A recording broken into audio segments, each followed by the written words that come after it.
let's turn the page to chapters 2 and 3 and the quest for knowledge.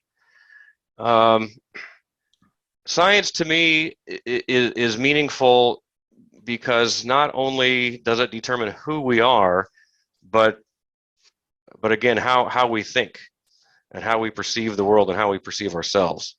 So really, since the scientific revolution, some scientific discoveries have greatly influenced the ways that people view the world and live in it. And I just want to get my opportunity to ask you your opinion in the field of physics and astronomy. What do you see as some of the most culturally significant discoveries or paradigm shifts, perhaps? And I think maybe a good way to address this question would be to give me a hit list of your top 1 to 5 scientific, astronomical discoveries, and then maybe elaborate on one of them. You mean in all of history or recent history, or since the scientific revolution? Yeah, it's an interesting and difficult question because the connections between discoveries in fundamental science and culture or our broader way of living are often very, very indirect and not at all obvious and hard to establish. Just the other day, I was having an online conversation about the connections between the scientific revolution, which started basically in the 16th or 17th century, and the Industrial Revolution, which is more about the 18th and 19th century. To me, it's perfectly obvious there's a connection there, but to a historian or an economist, it might not be quite so obvious. And I sympathize with why it's not so obvious, because Isaac Newton invents classical mechanics, but you don't need classical mechanics to build a steam engine. You just don't. And so Copernicus understanding that the Earth moves around the sun rather than vice versa doesn't help technology very much. But anyway, okay, that's my preliminary feelings about the question. Sure. The actual answers are, given that caveat, I think that the Newtonian clockwork universe is the single biggest event in the history of science, in some sense, the most important cultural discovery. Again, you don't need to know F equals ma or the inverse square law of gravity to do a lot of technological things, but it was a way of thinking about how science works. So, I mean, that's number one, I think. And I could go in great length about why that way of thinking about the universe was so culturally significant. Other things that I would mention are the understanding of the universe at broad scales. And I can't pin this down to a single event because it sort of started with Copernicus, goes through Kepler, Giordano Bruno, but then all the way to Hubble in modern cosmology, right? The smallness of us human beings in the cosmos gradually came clear to us. The invention of quantum mechanics has to be important because it was the repudiation of some of those Newtonian ideals, not complete, but part of them. The thermodynamic revolution of the 19th century, where you understood entropy and uncertainty, and that later connected on to information theory, and we're still trying to understand it today. And then, of course, one cannot get away without saying natural selection in biology. I know it's not astronomy or physics, but it was, again, a super important example of how science turned out to be able to explain something that nobody thought it would be able to explain. Well, why don't I have you give you another minute or two to elaborate on the Newtonian revolution? Yeah, I like to greatly simplify things by comparing Newton to Aristotle, because Aristotle was, one of the leading minds of all of human history. Physicists today like to sort of make fun of Aristotle for getting it wrong. And I think that that's incorrect. I think that's sort of a historical misapprehension. But Aristotle says that the natural state of things is to sort of fall into a certain state of affairs and just sit there and not move, right? If you have a rock rolling down a hill, it will get to the bottom of the hill and then it will stay there. And so Aristotle invents the system of physics in which, in order to keep something moving, you have to keep pushing it. Because he saw that around him, and it's true in our everyday lives. The car will not keep going unless you push down the accelerator.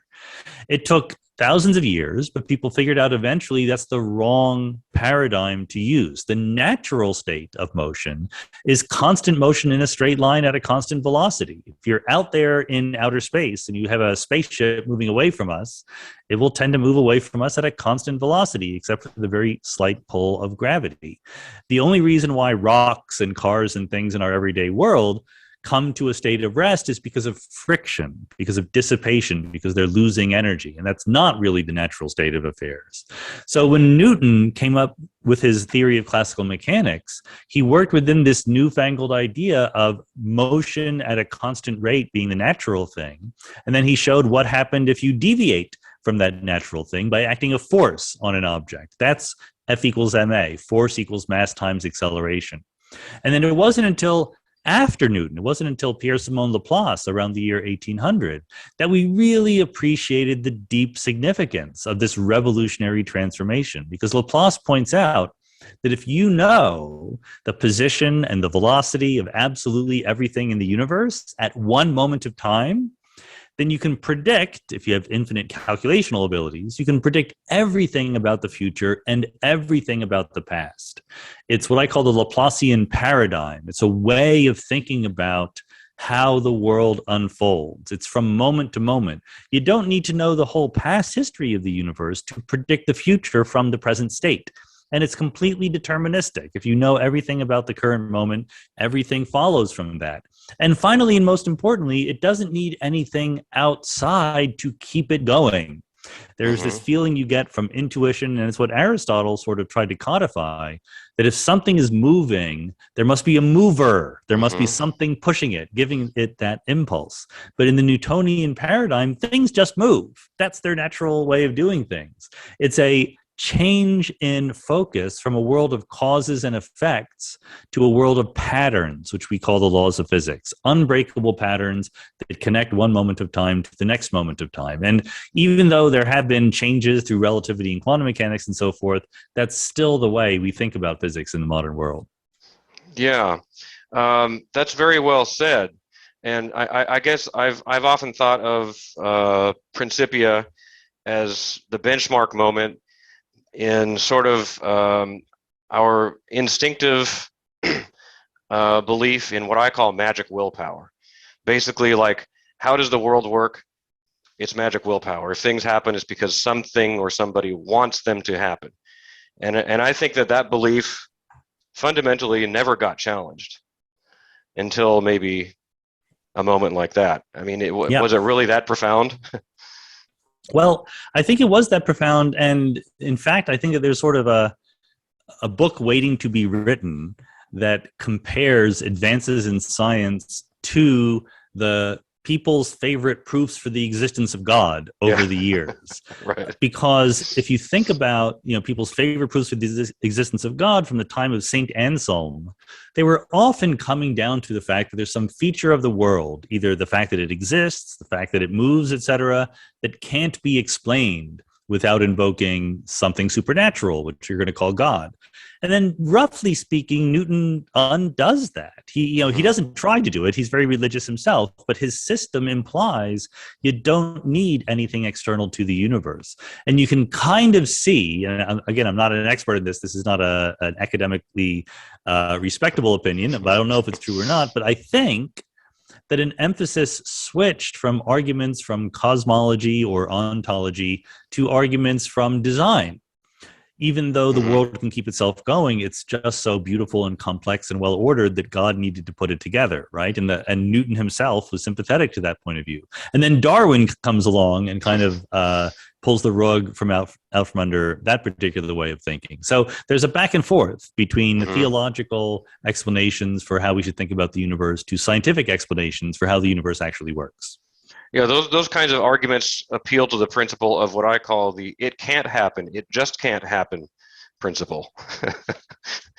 But actually, that leads very nicely into my next question, which is that science has always seemed to struggle against anti-intellectualism, and that's still definitely the case today.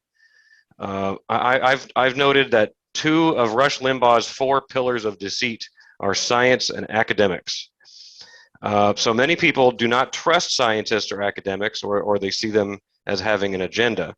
And it might feel easy for you and me to laugh off this skepticism, but I want to play God's advocate for a while. Isn't it actually asking a lot of the ordinary person to trust scientists? And I'll sort of elaborate on this a little bit. Peer-reviewed papers, let's say. are the ultimate sources of reality and truth in the scientific realm. Yet every peer-reviewed paper is pretty much cryptic for all but a few people. Today's experiments, let's say particle accelerators, for instance, are far out of reach for ordinary people. They're not the kind of thing that you can do in your backyard or your kitchen laboratory anymore. So in a way, don't we kind of have to take scientists at their word in a way that people used to have to take priests and prophets at face value, because we just don't have a way to fact check them if we're an ordinary person? So how would you plead your case to science skeptics? I think it's a subtle question. I think it's not something that we should trivialize. And I don't think that trust or faith or anything like that are the right ways of thinking about it. I think we need degrees of confidence in different claims, and we should apportion our degree of confidence to a whole bunch of factors involving where we're getting information from, what the credentials are, what the expertise is, etc. It's not that we should just trust scientists, because that's literally impossible to do. Scientists disagree with each other. There's almost no claim you can make that I can't find some scientist in the world who will not back it up. They might be an extraordinary minority of scientists, but if all you want to do is say, well, I'm going to trust some scientists, and then you get to pick which scientist, you're almost saying nothing at all. Rather than doing that, I think we have to accept that experts know more than us. That doesn't mean experts know everything. Both of those statements can be true at the same time.